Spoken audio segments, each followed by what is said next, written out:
Today, I'm going to show you a short paragraph about yourself. But before we start, I want to ask you, if you have any question, please leave in the comment section below and I will talk to you later. So, let's get started. Writing. And writing about yourself. Writing about yourself. Every basic learner should know how to write a short paragraph about himself or herself. Okay, and waxaan soo gaarnay writing-ka, qaybta writing-ka oo ka mid ah qaybaha basic-ga ah. Qofka waa inuu run ahaantii qori karaa qoraal yar oo ku saabsan nafsadiisa. Haddaba maanta marka waxaan soo diyaariyey qoraal yar oo aad u fudud oo ku saabsan nafsadaada. So let us start and belong. My name is Ahmed. My name is Ahmed. You see, we learned this word is auxiliary verb. My name is Ahmed. See, magacayga waa Ahmed. And ereygan English-ka waxaa loo garanayaa conjunction. Af Soomaaligana waxaa waa xiriiriye. A very important word. Ereygan oo ay ku asay meesha ka baxo xiriirkii ayaa meesha ka baxaya. So and marka waa iyo, and I am 22 years old. I'm 22 years old. You see, that's what everybody knows. I'm 22 years old. Sometimes marka qaar waxaa dhihi kartaa I am 22 kaliya. Halkaas kaliya ku qabsan kartaa. I'm 22 years old. So here you can see full stop. In English, there's a rule. After full stop, you have to begin the other word with capital letter or uppercase. Full stop kama ka saarto, ereyga kusoo xigo waa inuu noqdaa capital letter or uppercase. I am from Somalia. I am from Somalia. Aniga waxaan ka yimid Somalia. But, see, this is another word. But. Ereygan waa conjunction. But is a conjunction. Here we go. But, like him. But now, I live in Kenya. I live in Kenya. I live in Kenya. I, subject pronoun. Live, verb. I live in Kenya. Aku nolai, wadanka Kenya. Good. Nairobi. My family live in Mogadishu.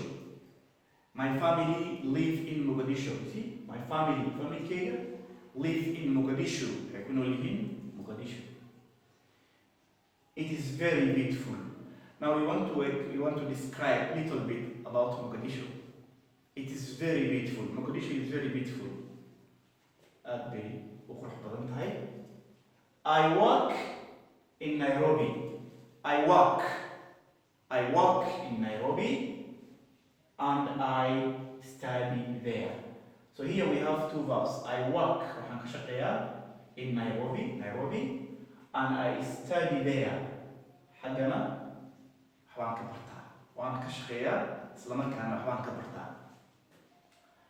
Okay, I am a mechanic.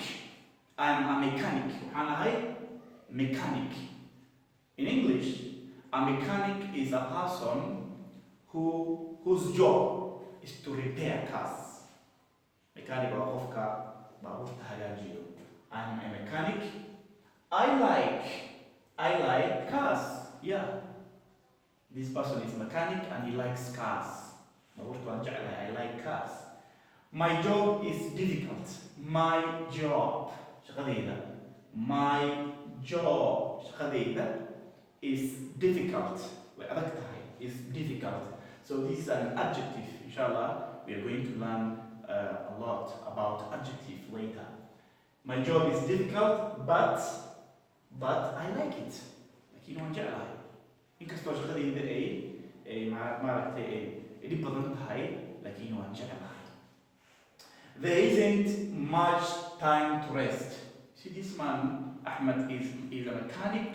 He doesn't have leisure time or time to rest. So marka wuxuu leeyahay, there isn't much time to rest. Waqti badan oo aan nasto ma hayo. Much time to rest. Nasasho, rest.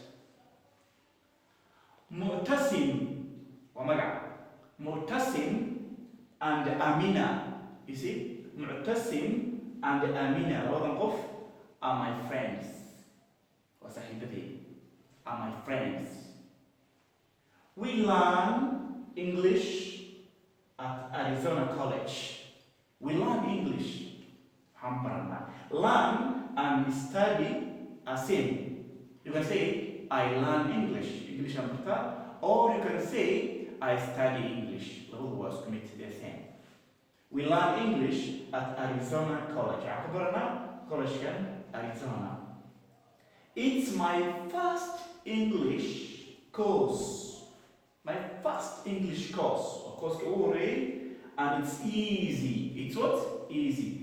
Easy is the opposite or the antonym of difficult. Easy of Ludiawa. I would like. This word, I would like. And he's like, how I want. I would like to go to university after I finish college. Now, this is the reading part. This is the writing part about yourself. So, I would like to advise you that you should try on your own. When you have free time, just write about yourself and follow this procedure.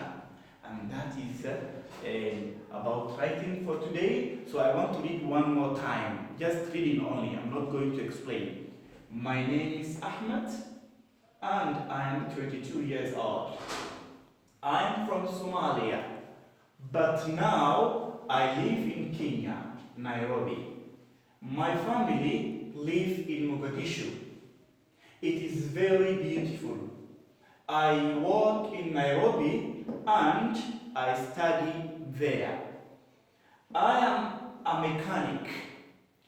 I like cars. My job is difficult, but I like it. There isn't much time to rest. Mu'tasim and Amina are my friends. We learn English at Arizona College.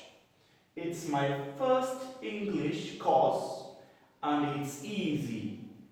I would like to go to university after I finish college. So, dear viewers, that is all about our lesson, and thank you very much for watching.